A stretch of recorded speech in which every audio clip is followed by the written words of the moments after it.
Welcome to Hacking Your Leadership. I'm Chris. And I'm Lorenzo. And Lorenzo, on this episode, what I want to do is go over more of these axioms of zombie leadership that we started discussing last Monday.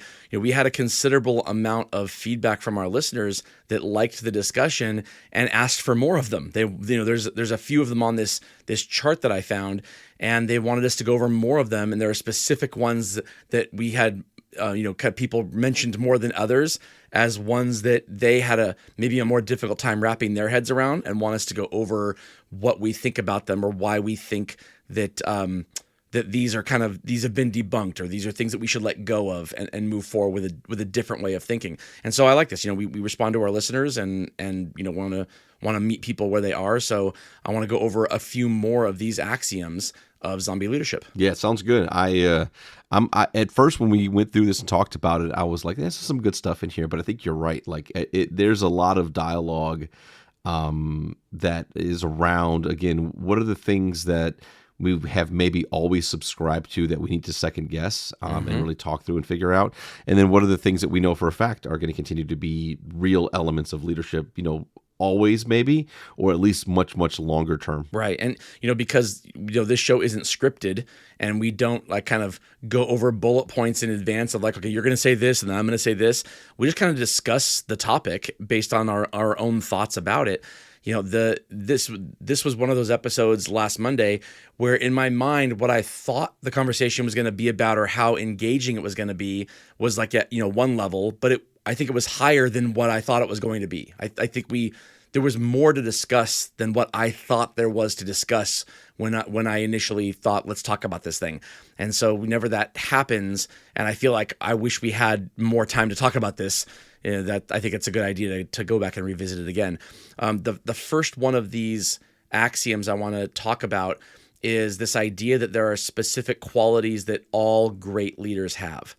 If you could look back at over time and take the leaders. I mean, if you've been listening to Hacking Your Leadership a long time, you'll remember from maybe 2019 we did our the list of the 10 best leaders of all time throughout the generations, right? So going back all the way in time to today and looking at how those leaders have changed. Well, did they share some qualities with each other? Probably, but does that mean that there are particular qualities that all great leaders have? And the examples given by this article are things like intelligence and charisma. And on the surface, I might think, yeah, I think that's accurate. If I look at the leaders that I think are good leaders that I've reported to over the years, I can't say that any of them weren't intelligent, and weren't charismatic. Right. So to me, the kind of knee-jerk response would be to say, yes, that sounds accurate. There are particular qualities that all great leaders have, but that's not necessarily the case. What do you think about this? Yeah, I agree. I think that there's I think there are elements that are really easy to overlap. I really think that there are things that you think about leaders in your life. And I like to ask this question of leaders around hey, who do you look at, do you believe has been the best mentor for you or one of the best leaders in your life, and then why? And then what you find out is there's a ton of things that overlap. And I think for me, a lot of that overlap is the true kind of pillars of leadership, and kind of that, whether not just integrity, not just honesty, a true passion and care for the individual, but also someone who is willing to challenge them, to set the bar higher or to help them understand what they're capable of. But then I also think, though, to your point, we say things like intelligence, my leaders, they're super smart. Well, how do you measure that? What's subjective about that? Are they smart on a test? Are they smart in IQ? Are they smart in EQ? Are they smart because they're subject matter experts of the thing that you're doing, and they can help you and and show you the ways of doing the things that you want to get done? I think that there are pieces of this that are really, really clear, and I don't know that they change much. But then there are things that we have to say, well, is being the smartest person the best leader? And has that changed over time? And have we learned from the fact that for a long time, you take your best individual contributor, the person who knew the most about the thing or the system or the process or whatever it is, and then you make them the leader. And then most of the time or some of the time, they get really frustrated with people that don't do it as well as they do. Or they don't do it the way that they did it, right? Like they. Yes. So again, we say that it's about intelligence or understanding or knowledge. And we say like that word makes sense. Yes, leaders. Yeah, that be knowledgeable. That's a good thing.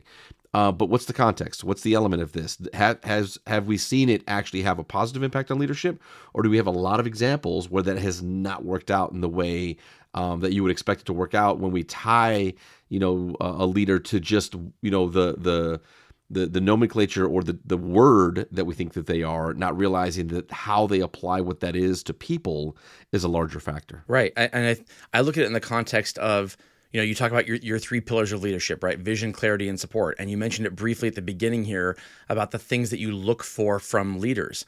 And the things that you look for from leaders, they aren't character traits. They're actions. Like vision, clarity, and support are actions, not character traits. Right? You could find two people, one that you might consider incredibly intelligent and one that you might consider not as intelligent. And they both technically have the ability to provide a vision, to provide clarity, and to provide support. The things that you're looking for leaders to deliver on, they don't necessarily have to rely on a particular trait. They have to rely on an ability to do certain actions and to deliver certain things. But there are so many different traits that you could over or under index on that to try to define this as there's even one trait that you could say, in order to be a great leader, you have to have this thing. I don't think there is. I don't think there is. I think there are enough options out there that you could be that you could have in terms of traits to where there's the Venn diagram of it is huge. And as long as you're able to deliver on certain things, then that makes you a good leader, not, whether you have a specific trait. Because I'll tell you, I know some pretty intelligent people who couldn't lead a team to save their lives. Yeah, exactly. You can't make it a causal relationship, because then that's when you start to fall into the trap of promoting the wrong people. Because you're promoting people based on a character trait and not based on an ability to deliver certain outcomes or do certain actions. And so I think I like this idea of kind of decoupling the two, that there are certain character traits that I think are desirable. They're desirable to have, but to say to somebody that they can't be a great leader because they don't over-index on this, or to assume they're going to be a great leader because they do over-index on it, that's when you fall into a trap, as opposed to making the goal or the focus on a particular set of outcomes and actions as opposed to character traits. Yeah, I'm a fan too. We looked at even like larger leadership assessments and kind of Myers-Briggs and a lot of the ones where it's like a whole lot of factors, a whole lot of questions, a whole lot of like, how do you see who you are and how you lead and what you do? And then kind of like accepting that as who you are as a leader. And then what are the things that you can do well, and what are the things that you have to be conscious of or work on, or surround yourself with other people who have those types of strengths. Like, I think to me, that is the best way to allow people to, number one, be themselves, but then number two, not subscribe to kind of these terms, or just, like we have to, like, here's the 5, to your point, here's the 5 characteristics that we must have in a leader. Well, okay. I mean, I could probably name those characteristics in a negative way, or I could say that those things might be like overused to a degree. So if that's the case, then it's more about, I think, the impact you want to have on the team. We're looking for a leader who does these things. You motivate people, you inspire people, you have a passion for development, like things that you do as a leader to help your team move forward and progress and get better, versus simply saying these are things that must be in your leadership. Like, I think that the big ones will always be there, but I think that like the true thinking through and defining the impact you want to have versus maybe the subjective opinion of how these things show up in you, I think to me that's a better move looking forward when it comes to like thinking about assessing and hiring leaders. Right, and it also goes back to what the team needs also. And so like if I look at just the examples given by this article of intelligence and charisma, if I'm looking for a leader to lead a team of engineers who work, kind of really siloed, or they do a lot of work by themselves and they have to get together and present, but they do a lot of their work individually. That group of people might value intelligence a lot more than they value charisma out of a leader. They might not be very charismatic themselves, and based on the chosen profession they have, and therefore a leader coming in who over-indexes on the charisma part might be seen as almost an outsider. Like I'm not sure if I trust this person to follow them. Like they don't remind me of me, and I think it's important for people, for company leaders, when making promoting and hiring decisions, to look at what the team needs in the moment, not just kind of trying to find something that's universal that you can say on paper looked good, because that's a way to potentially get the wrong person. The next axiom I want to discuss is this idea that we all know a great leader when we see one, and that there's consensus that some leaders are better than others. Like if you could look at two people, both in leadership roles, and say which one of these people are better, you could watch them interact with people for a few days or a week, and that everybody would agree at the end which one of these people was the better leader than the other. And I think that this is one of those things that seems accurate to me. Like why wouldn't you be able to just watch two different people over the course of a week interacting with their teams, trying to accomplish things, trying to get things done, and be able to say at the end of it, yeah, this person was clearly a better or a more effective leader than this person. And the problem with this is that there isn't consensus. Because not only is every person different in terms of what they're looking for, but organizations look for different things at different times. And so consensus is only produced if you give privilege to one particular perspective over another. And in some organizations, one perspective is more valued, and in other organizations, another perspective is more valued, and those may change the following year or the following quarter, and that might change what you need in terms of the leader you're looking for. And so this idea that there's this universal consensus on how to define what a great leader is, based on being able to just watch them act, that's the problem. Yeah, no, I agree, and I think not only just the problem, but it's to your point around like the constant evolution of what's needed. Right. There are, I think in my career, and I think about the leaders that I've had, the mentors that I've had, and I've been very fortunate to have a vast majority of them be really, really good for me. And again, even the ones that I would say is like, probably not the greatest leader, I learned, and they taught me lessons about certain things. Maybe not intentionally, but hey, that's how it goes sometimes, right? You learned what you wouldn't tolerate out of a leader, and when you start seeing the writing on the wall, it's time to leave teams or leave companies earlier rather than later. Exactly right. Yeah. So but I think that having that over time, I can think of leaders that I was like, they were the absolute right leader for that moment. They were exactly what was needed in that moment for the work that had to be done and the things we were looking to accomplish. And then I would fast forward maybe a couple of years later, and it's like similar work, but things are different now. There's a different level of priority. Maybe there's a different level of urgency. Maybe there's more complexity to the business that didn't exist the couple of years before, and that now is requiring a different type of leader. And again, not that the first one would be a bad leader all of a sudden. They just may have had a hard time evolving or changing to what was needed today or during that time period. And I think that's where things like learning agility and capability, like that's where those things actually start to take on more of a need in leadership than maybe what the old things that were of value were then. Like you still need to have integrity. You still need to be honest with people. You still need to have, a passion for the work. You still need to be a compassionate person. But now the ability to scale yourself and to develop yourself and to be able to meet the moments is a very different thing as a result of the ever evolving work and the different generations and the different workforce that is requiring something different of leaders. And I think that's why it's really hard to say, like, just say this, this is a great leader subjectively, and then now we move that leader to a different place, a different company, different industry, or just fast forward into the future.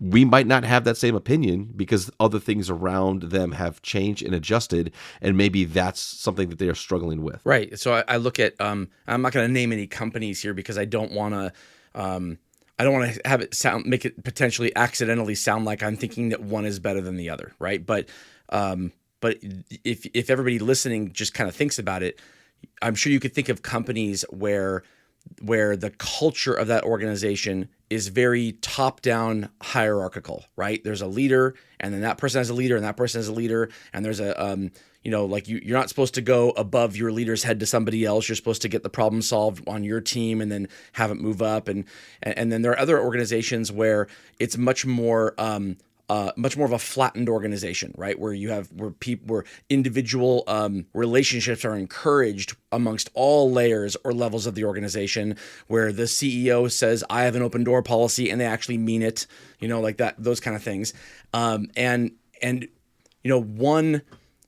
One isn't necessarily better than the other. I might have one that I think is better than the other for me, like what I would thrive in versus what I wouldn't thrive in. But I promise you'll find employees in both types of organizations who are thriving and who like that particular way.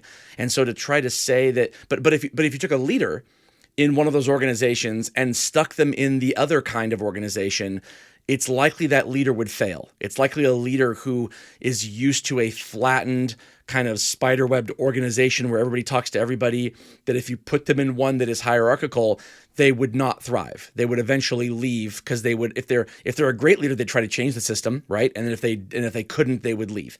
And then vice versa. Take a person who's very top-down hierarchical and put them in an organization where they're expected to have a more democratic style of leadership, right? A more, kind of, let's talk to everybody, let's get everybody's consensus, let's get an opinion about somebody, not just prescribe something to them, that they might have a very difficult time kind of summoning that in them if they've made a career for themselves in the other way. And again, it's not that one's better than the other, it's that the organization has a culture, and that culture privileges certain perspectives over others.